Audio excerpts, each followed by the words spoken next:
I want to thank everybody for being here. I want to particularly thank the mayor and district attorney for joining me, as well as some other people that we will be introducing here shortly. Let me explain what's been going on since I was last here in Uvalde.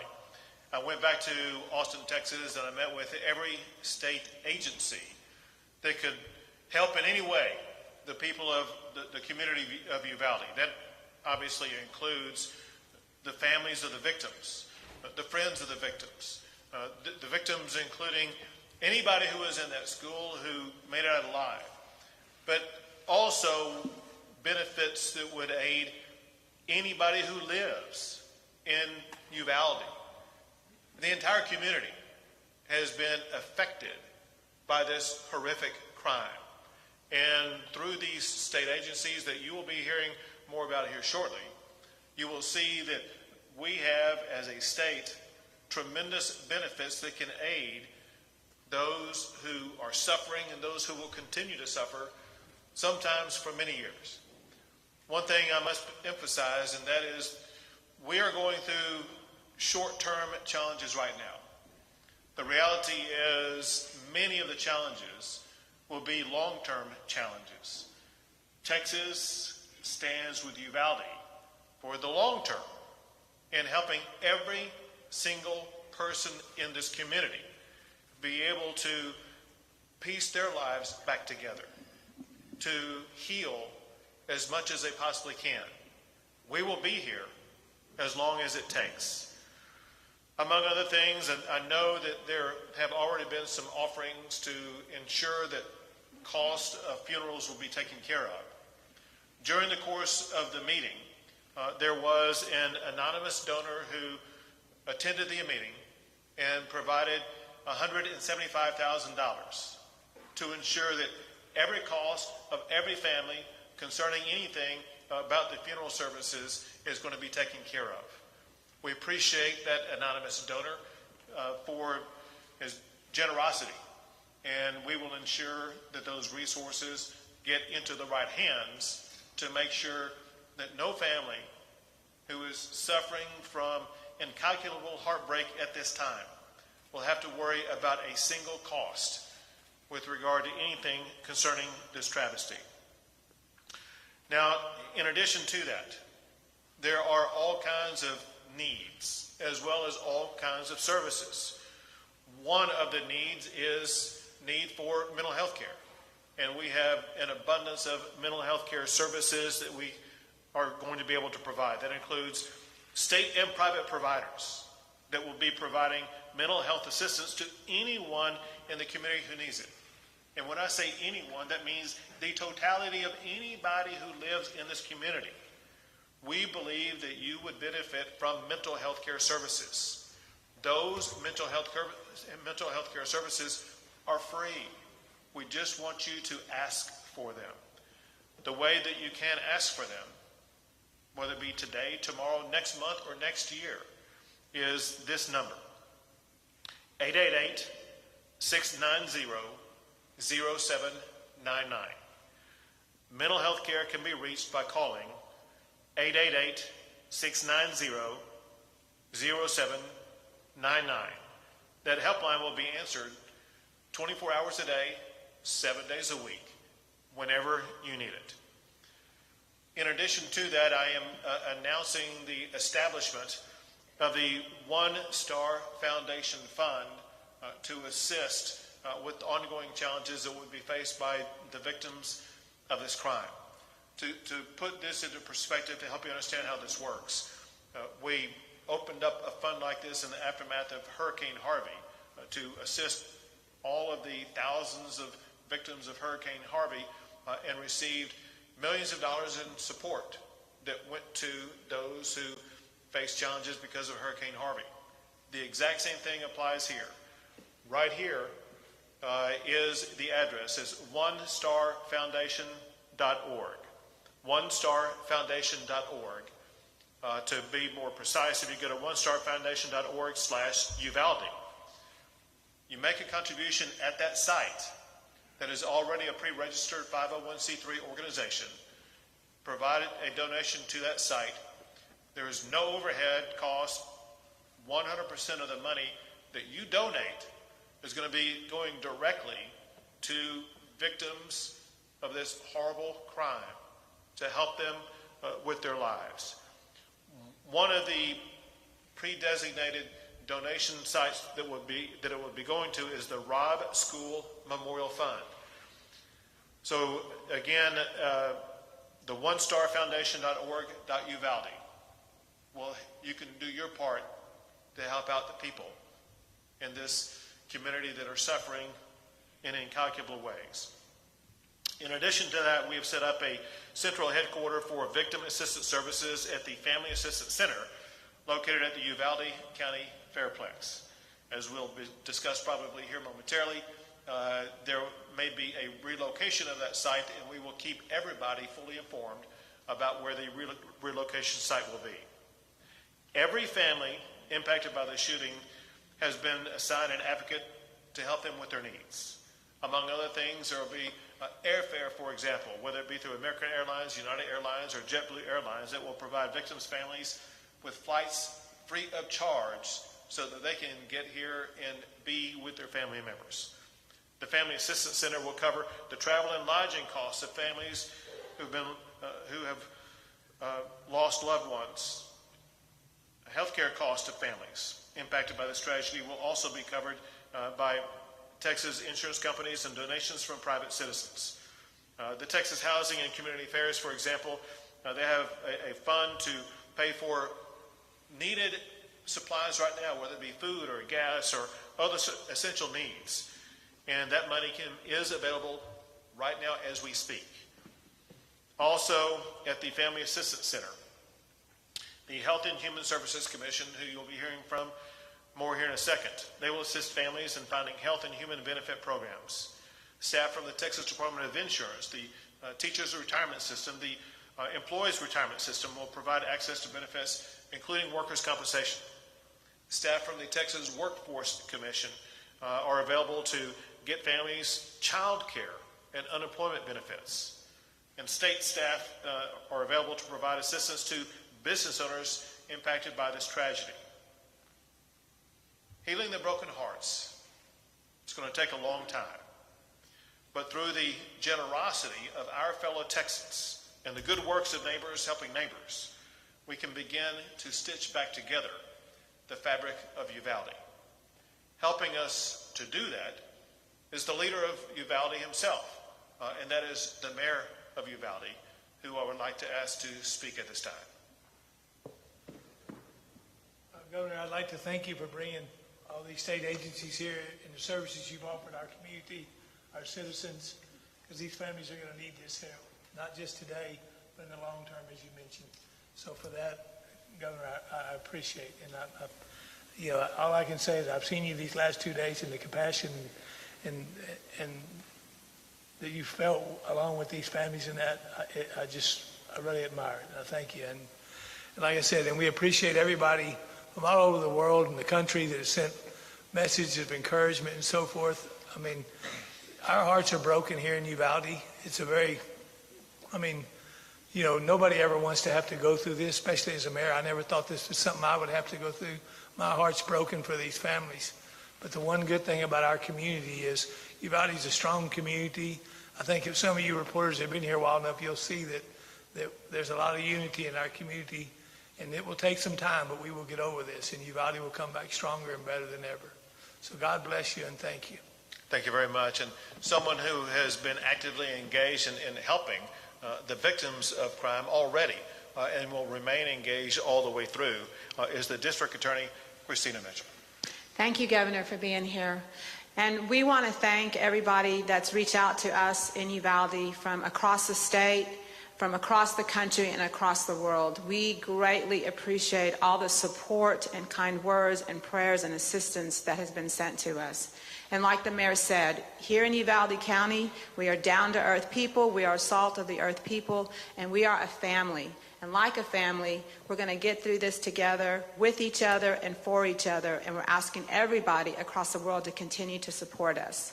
So I, the District Attorney, along with the FBI Victims Assistance people, the DPS Victim Assistance people, the Attorney General's Office, we have set up a family assistance center at the Uvalde County Fairplex here in Uvalde. And at that center, it's a one-stop shop for all the victims. And we say victims, we mean everybody that was associated with Robb Elementary School.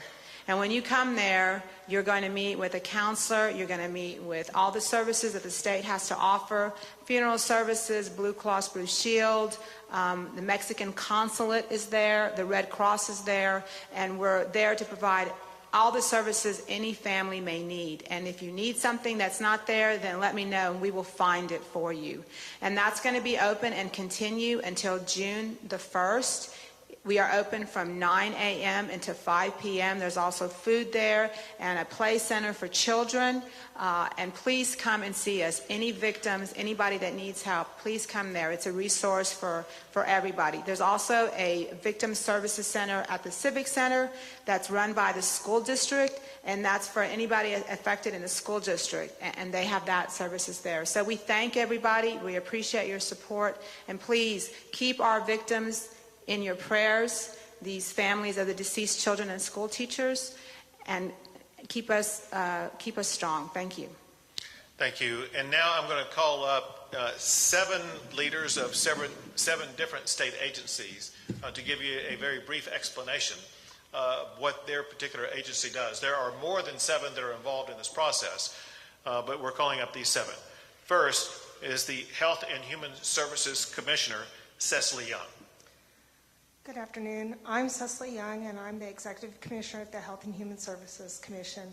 We do Medicaid, CHIP, and SNAP, and we have eligibility assistance available at the Family Assistance Center, and we'll continue to have eligibility assistance available on an ongoing basis once we move into the next phase of this.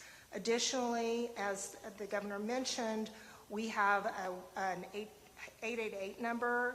It's for mental health services. It's 888-690-0799.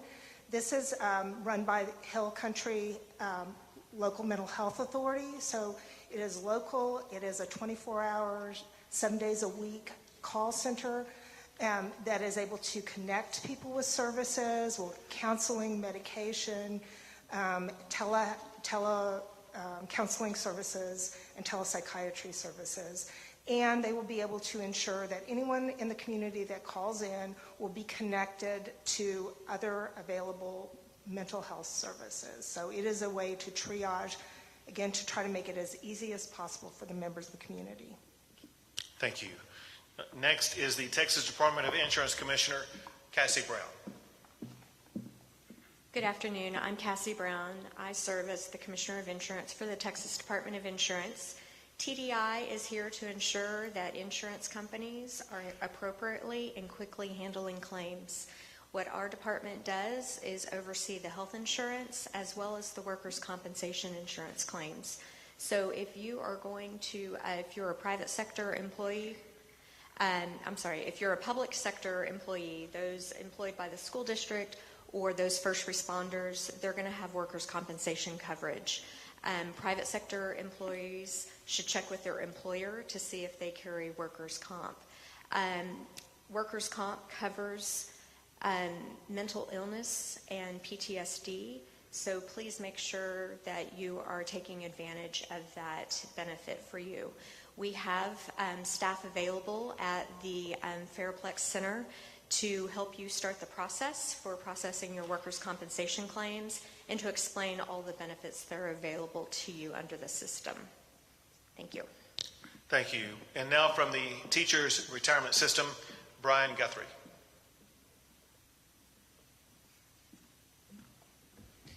Thank you. Good afternoon. My name is Brian Guthrie. I'm the Executive Director of the Teacher Retirement System of Texas. We are here today to not only help the families of the 2 teachers who tragically lost their lives and provide them the benefits that they are due, but also to help all the employees of not only this school district, but all the surrounding school districts to make sure that they have access to mental health and behavioral health services. We also recognize that not all the employees of these districts are members of our system and are for our healthcare program, but we want to thank our partners, Blue Cross Blue Shield and Teladoc, for extending those benefits to everyone who's employed in this district or any of the surrounding districts. Thank you. Thank you. And now for the Texas Employees Retirement System, Porter Wilson.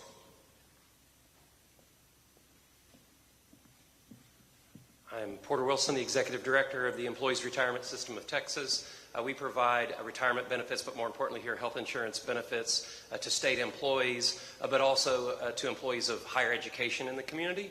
So the local community college employees will get health insurance from Health Select of Texas, which is provided by Blue Cross Blue Shield of Texas. And we've activated a 24-hour crisis hotline to help connect medical and mental health services, and we have that information available on the flyer. Thank you. And now from the Texas Workforce Commission, Ed Cerna.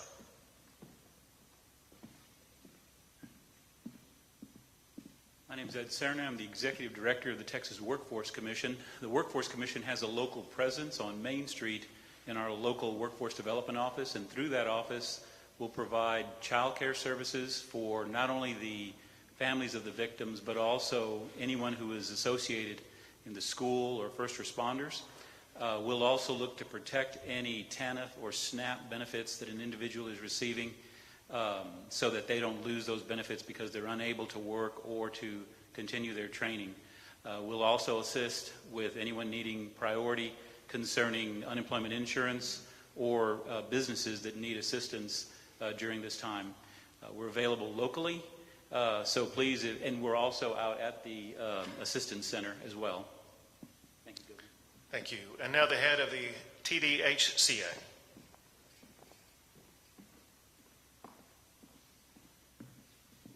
Good afternoon. I'm Bobby Wilkinson. I'm the Executive Director of the Texas Department of Housing and Community Affairs. We have a very flexible pot of grant funding that we're funding our local partner, the Community Council of South Central Texas.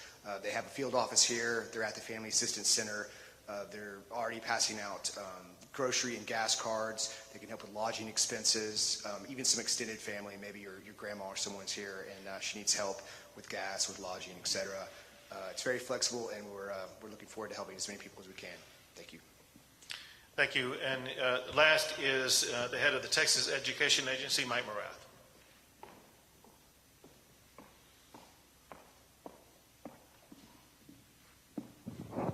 Thank you. TEA has been working in close coordination with the school system. I want to say thank you publicly to Hal Harrell for your leadership and for the work that all of our educators have done.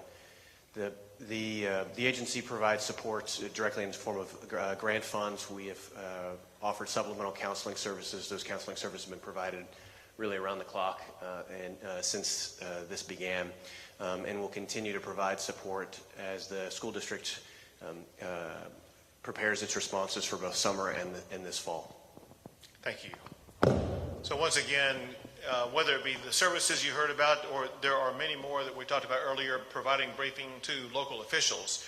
The state of Texas has robust resources to ensure that these families who have been devastated by this horrific crime, as well as the entire community, we will be able to help them with any and all of their needs.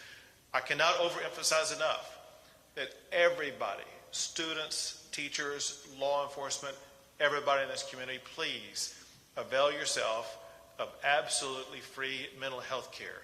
It'll pay off in the long run. With that, I'll be happy to take a few questions.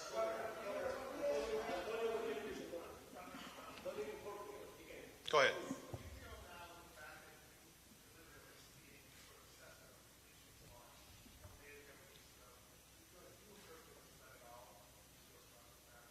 Sure. So,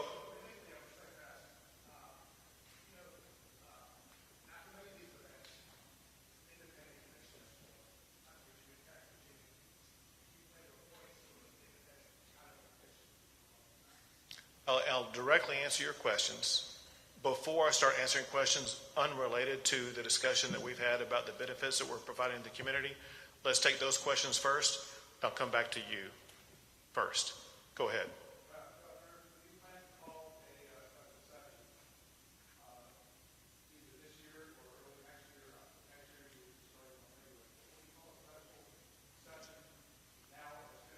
I'll put you second in the queue. Let me make clear, maybe I wasn't clear. Before I start taking questions, unrelated to the benefits that we're providing to the community. We have an obligation as a state to communicate to the people of this community the benefits that are available to them. Their lives are crushed. They have no idea what's going on. They may have no idea whatsoever how they're going to pay a bill. Let me give you an easy example of something explained to me. There was a parent who lost some glasses that were crushed in everything that happened. And he told someone he had no money to pay for it. We have money to pay for that stuff. There are people who have no idea about getting food. We have money that can buy them food. Let's discuss, if you have any questions about these benefits. If you don't have any questions, that's fine. But if there's anybody here,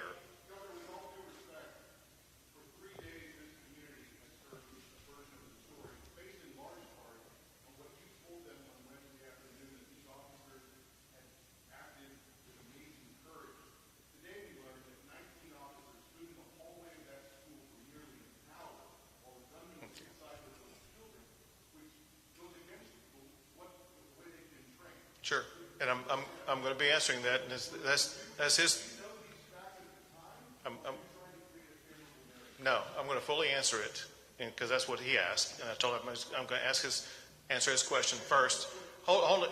I understand. Is there anybody here who has any question about the benefits that are being provided to anybody here who's suffered because of this crime? All right. So let me answer your question. So your question. No, I remember it. Short answer, yes, I was misled. I am livid about what happened. I was on this very stage 2 days ago, and I was telling the public information that had been told to me in a room just a few yards behind where we're located right now. I wrote down hand notes in detail about what everybody in that room told me in sequential order about what happened. And when I came out here on this stage and told the public what happened, it was a recitation of what people in that room told me, whether it be law enforcement officials or non-law enforcement officials, whatever the case may be. And as everybody has learned, the information that I was given turned out in part to be inaccurate. And I'm absolutely livid about that. And here's my expectation. My expectation is that the law enforcement leaders that are leading the investigations, which includes the Texas Rangers and the FBI, they get to the bottom of every fact with absolute certainty. There are people who deserve answers the most, and those are the families whose lives have been destroyed. They need answers that are accurate, and it is inexcusable that they may have suffered from any inaccurate information whatsoever. And it is imperative that the leaders of the investigations about exactly what happened get down to the very second of exactly what happened with 100% accuracy and explain it to the public, but most importantly, to the victims who've been devastated.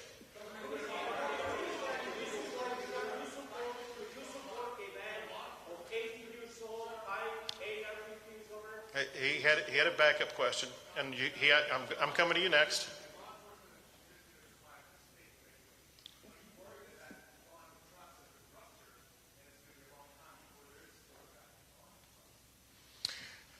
My expectation is that as we speak and every minute going forward, law enforcement is going to earn the trust of the public by doing exactly what they're supposed to do from this point on, and that is making sure that they thoroughly, exhaustively investigate exactly what happened and explain to you and the public and the victims of the crime exactly what happened. I told this guy I was coming to him next.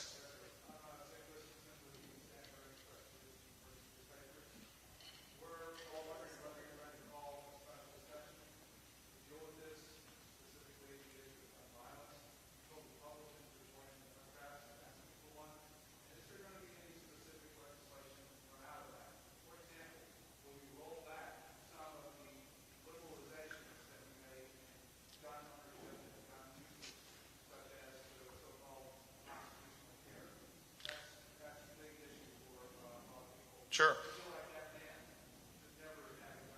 Well, let me answer your second question first, and then I'll answer your first question. So in your second question, you talked about the rollback of any of the legislation that I signed this past session. Let's be clear about one thing. None of the laws that I signed this past session had any intersection with this crime at all. No law that I signed allowed him to get a gun, the gun that he did get. And so, again, there was nothing about the laws from this past session that has any relevancy to the crime that occurred here. With regard to the special session, let me just say this, and that is, first of all options are on the table. Second, most importantly, to your point, do we expect laws to come out of this devastating crime? The answer is absolutely yes. And there will be laws in multiple different subject areas. For example, I do fully expect to have every law that we pass in the aftermath of the Santa Fe shooting to be completely revisited. And first, we need to gain the information about exactly what happened at the school to find out the extent to which those laws were complied with, to the extent that they were not complied with, to find out what shortcomings allowed this travesty to occur. Then second, we need to have a discussion and pass laws to make sure that our schools are safer. And the people of Uvalde, but the people of Texas deserve that. Second, as I was discussing 2 days ago, you can expect robust discussion, and my hope is laws passed that I will sign addressing health care in this state. There is an array of health care issues that we face as a state in general, but there are an array of health care issues that relate to those who commit gun crimes in particular. Those need to be addressed, whether it be the health care issues that I talked publicly here with the mayor about 2 days ago, and that would affect the community in general, or whether it be laws that address the challenges that are now surfacing that this killer had in his life that lead to someone doing what he did. And then there will be all other kinds of issues. But there will be committees formed, there will be meetings held, there will be proposals that will be derived, many of which will lead to laws that will be passed in the state of Texas. Because let me make one thing perfectly clear. The status quo is unacceptable. This crime is unacceptable. We're not going to be here and talking about it and do nothing about it. We will be looking for the best laws that we can get passed to make our communities and schools safer. Go ahead.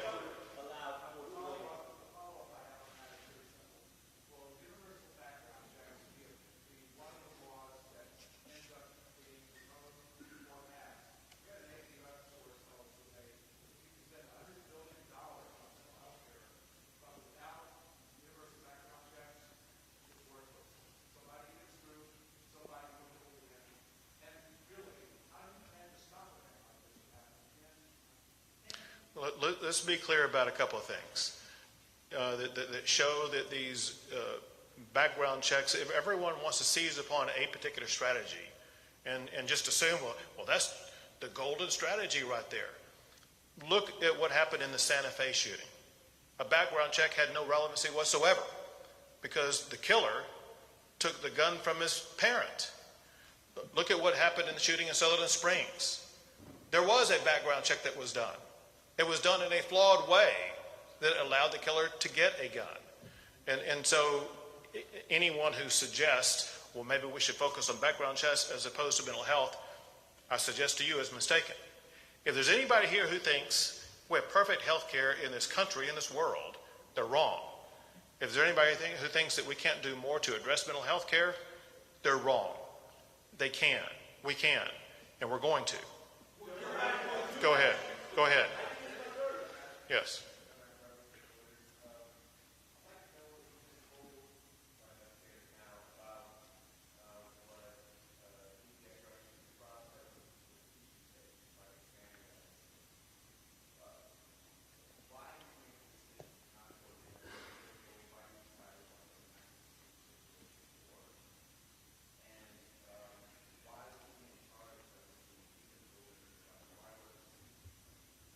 What I've been told about that is several things. One is that this is an ongoing investigation and that there have been obviously new facts and information surfaced, revealed as a result of that investigation that are different today than they were 2 days ago. Second, there will be ongoing investigations that detail exactly who knew what when, who was in charge of what strategy, why was that particular strategy employed, why were other strategies not employed.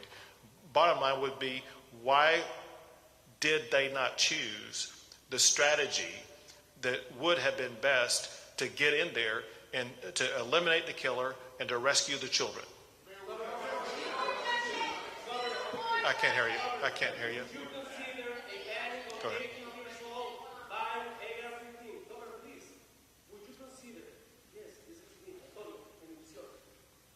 Antonio, how you doing, man? Good.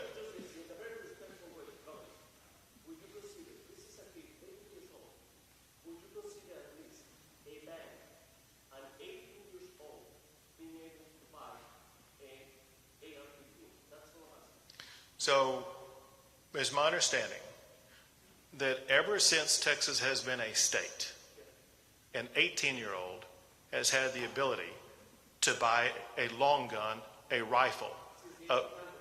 Right. And since that time, it seems like it's only been in the past decade or two that we've had school shootings. So for a century and a half, 18-year-olds could buy rifles, and we didn't have school shootings, but we do now. Maybe we're focusing our attention on the wrong thing, and we're focusing it on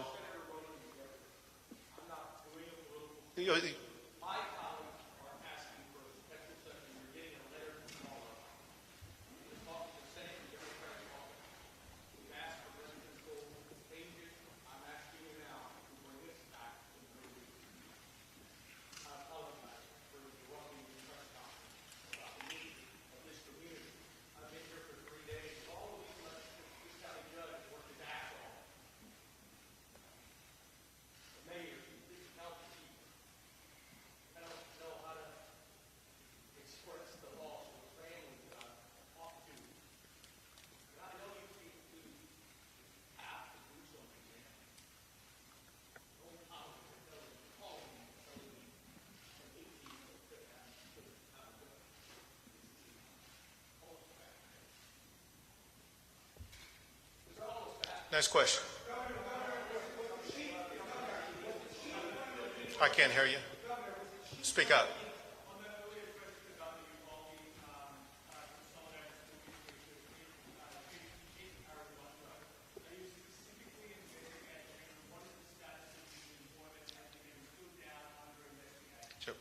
Can I was unable to hear the first part of your question. Would you restate it?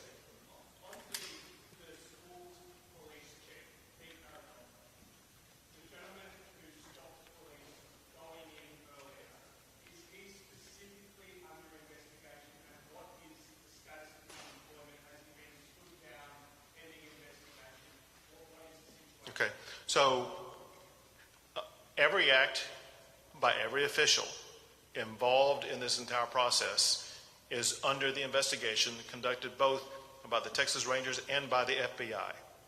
Every act of all of those officials will be known and identified and explained to the public.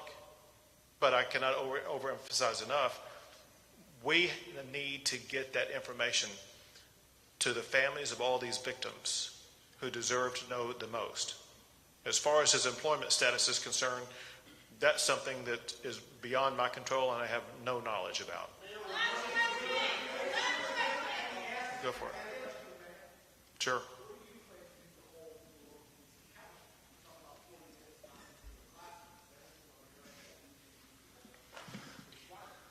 You know, as the governor said, I'm not in law enforcement. I have not. I'm the mayor of the city, and once we know what took place, what went down, we'll get to the bottom of it and see. I've been just as confused as you are, because as the governor was, I got the same information that the governor got until yesterday afternoon, I was blown away, and again this morning, other information. So I don't have an answer for you yet, but I can tell you if we need to make changes in that, we will.